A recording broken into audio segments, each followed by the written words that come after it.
Oke, baik, yang pertama kita masuk pada bagian pendahuluan. Kebutuhan komoditas peternakan babi merupakan salah satu komoditas yang sangat potensial untuk dikembangkan.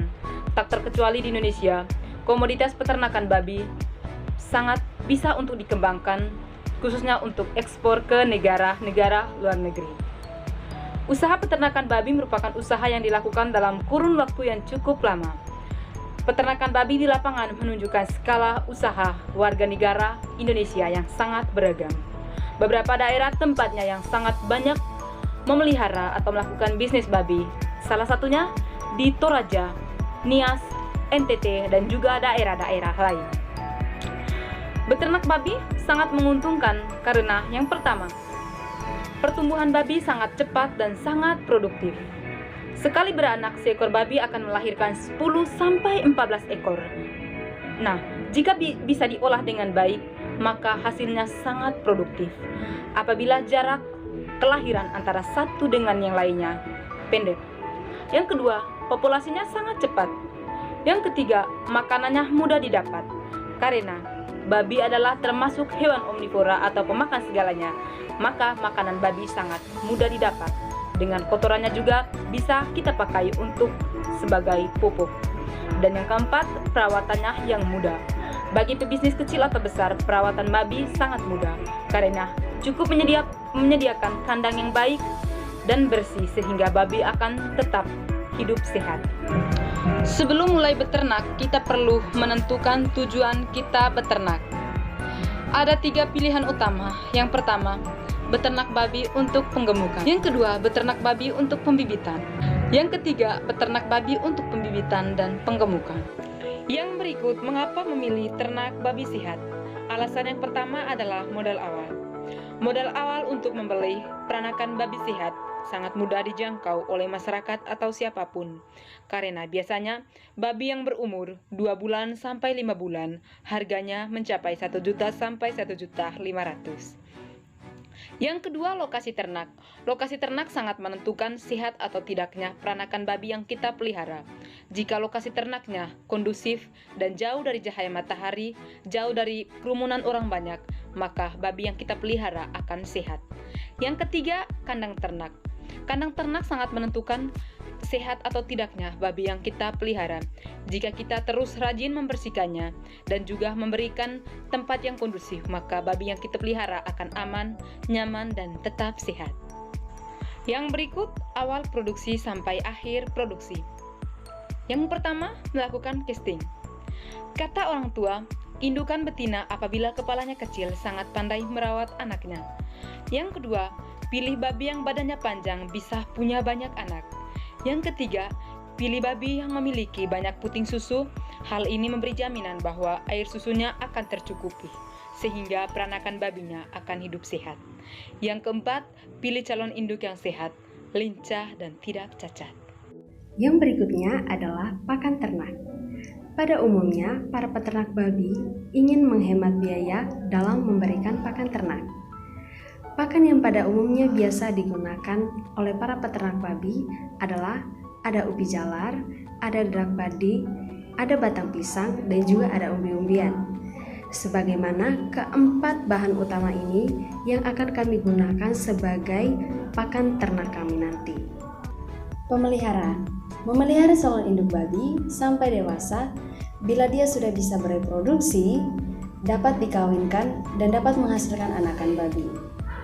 Anakan babi tersebut dapat dijual sebagai bibit atau calon penggemukan.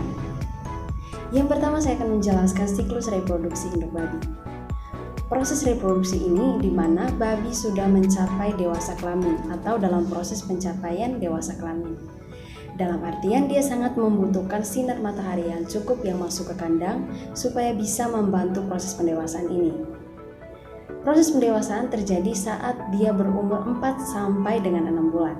Sehingga sangat dianjurkan pada saat dia berumur 8-10 bulan sudah bisa melakukan perkawinan secara internal. Kemudian yang berikutnya adalah masa ovulasi. Masa ovulasi ini terjadi saat lepasnya sel telur dari rangkaian folikel dan meninggalkan ovarium. Proses ini terjadi setelah hewan mencapai dewasa kelamin. Sel telur yang dihasilkan bisa mencapai 10-25 sel telur. Saat ini akan terjadi masa estrus juga, karena dalam masa estrus ketika si betina sudah siap untuk menerima pejantan dan melakukan perkawinan secara internal, sehingga pada saat masa ini dia sudah siap dan tinggal mencarikan calon dari pejantan yang ingin dikawinkan. Cara mengawinkan induk babi. Agar perkawinan dapat berhasil, harus dilakukan persiapan sebagai berikut. Yang pertama, untuk meningkatkan daya tahan tubuh, harus diberikan antibiotik atau vitamin. Yang kedua, berikan pejantan dan betina obat cacing, supaya anak babi yang akan dilahirkan dalam kondisi sehat dan juga terbebas dari cacing. Yang ketiga, yang pastinya babi pejantan dan betina harus dalam kondisi sehat sebelum melakukan perkawinan. Kemudian kebuntingan. Kebuntingan ini biasanya terjadi antara 111 hari sampai 117 hari, atau dalam rentan waktu 3 bulan, 3 minggu, 3 hari. Dalam proses kebuntingan ini, calon induk babi kesehatannya harus tentunya diperhatikan. Jangan sampai dia mengalami stres atau diserang penyakit yang menyebabkan kondisinya jadi merosot. Yang berikut adalah kelahiran. Persiapan sebelum kelahiran dan saat kelahiran. Sebelum kelahiran, kita harus menyiapkan kandang yang bersih. Kandang juga harus dalam kondisi yang baik atau udaranya segar dan jauh dari ternak-ternak lain supaya dia bisa memiliki kebebasan. Kemudian yang terakhir adalah mendapatkan cukup sinar matahari. Yang berikut adalah pada saat kelahiran. Saat kelahiran ini kita harus memperhatikan tanda-tanda yang terjadi pada induk betina ini. Dengan menciptakan suasana tenang di sekitar kandang, telah mengenal, mencegah, dan cara mengobati jenis penyakit pada babi.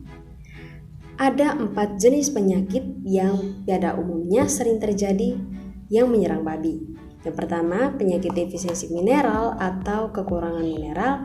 Yang kedua, penyakit defisiensi vitamin, infeksi pada babi, dan juga penyakit klasik Schweiner fever atau CSF.